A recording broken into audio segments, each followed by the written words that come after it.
Welcome back. Access Power, a developer, owner and operator of power projects in the emerging markets and a Power Africa partner, has launched the 2017 Access Co-Development Facility ACF competition. This is the third edition of the highly successful funding and support platform for renewable energy projects in Africa. Now, the ACF is an innovative $7 million financial support mechanism designed to provide local power project developers and originators with project development support, technical experience, expertise and funding required to bring their renewable energy projects to life. Now, the winners of ACF 2017 will be announced during a final evaluation panel on June 7 this year during the Africa Energy Forum in Copenhagen. Let's talk more on this with the Managing Director, Access Power, Vahid Fotuhi, speaking to us from Dubai. Good afternoon, Vahid. Thank you very much for joining us. Thank you for having me. Now, could you explain a little bit about the ACF and how the competition works? Sure. As you mentioned, Access Power is a developer, owner, and operator of renewable energy power plants across emerging markets. And in Africa, we're currently developing projects in 15 countries. And in most of these countries, we see the same pattern. On the one hand, you have a dire need for electricity and a huge imbalance between demand and supply. And yet you also have, young entrepreneurs, originators who have an idea, who have a vision for how to close this gap and electrify the communities, but they lack the experience, they lack the know-how and the funding that they need to bring these projects to life.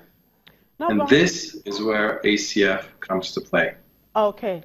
How do Access Power hope to leverage this competition to see a ramp up in renewable energy projects across Africa? Well, ACF is actually a very unique platform that is aimed at closing the gap between the local entrepreneurs who want to build power plants and the funding and resources that they need in order to make these projects come to reality. So what we do is that we come in, we first identify the projects that are most bankable, and then hand in hand, we work with these local entrepreneurs and these local developers to do all the studies, conduct the feasibility reports and grid studies so that projects are mature enough to be presented to the international banks and attract the funding that they need in order to construct, build, and operate these power plants and inject clean electricity into these communities that desperately need it. Now, how has this annual competition helped to raise the expertise of African energy developers and domesticate their knowledge? Yeah. Well, from what we can see, this ACF platform has been a resounding success. It is currently in its third year, and in the first year, we had roughly 50 applications from just over 15 countries who participated. Last year, we saw that number increase to almost 100, which is a 76% increase year on year, with 25 countries, almost half the entire continent, represented on this platform, which illustrate that we have been able to penetrate across the entire continent and help raise awareness and help support and facilitate the development of these clean energy projects in order to help bring power to those who need it most. All right, thank you very much for your time, Vahid. That was Vahid Fotuhi, the Managing Director, Access Power. And a UK-based telecoms group, Vodafone, has moved to consolidate two of its African interests with the transfer of a 35% stake in Kenya's Safaricom to majority-owned South African subsidiary, Vodacom. The 34.6 billion rand deal, structured as an acquisition of the stake by Vodacom in return for new shares, is the latest move by Vodafone's chief executive to rationalize the group's disparate portfolio of interests around the world. And the African Export Bank will invest up to $500 million in Gambia, an economic boost to the impoverished West African country ostracized by investors under former President Yahya Jammeh. The president of the bank, Benedict Orama, says the money will go towards tourism, infrastructure and agriculture in the tiny riverside country of about 2 million people whose finances are in disarray following what a new government has described as widespread fraud by Jammeh. And coffee connoisseurs gather in Cameroon for Festi Coffee 2017, a festival that celebrates the beverage and encourages its consumption.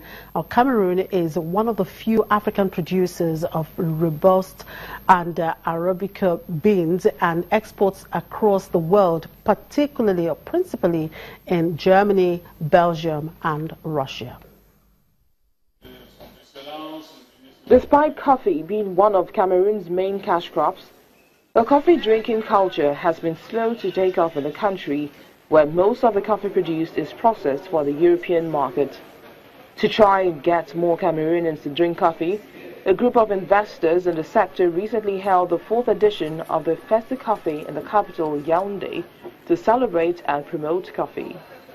The event brought together producers, coffee roasters and consumers to showcase the different varieties of coffee available in the country. 20 years or so ago, we ranked 12th globally as a coffee producer. But today, we're not even on the list. But the coffee sector is slowly being revived by a few roasters who are trying to transform the local industry. Cameroon has seen its coffee output decline for decades, partly due to low investment and poor agricultural practices. But in recent years, the government has introduced measures to increase coffee output. The government says it plans to invest more than 13 billion CFA francs in the sector and increase the country's output to 100,000 tons over the next 5 years by creating centers to produce cocoa and coffee seedlings, targeting around 452,000 farmers. An event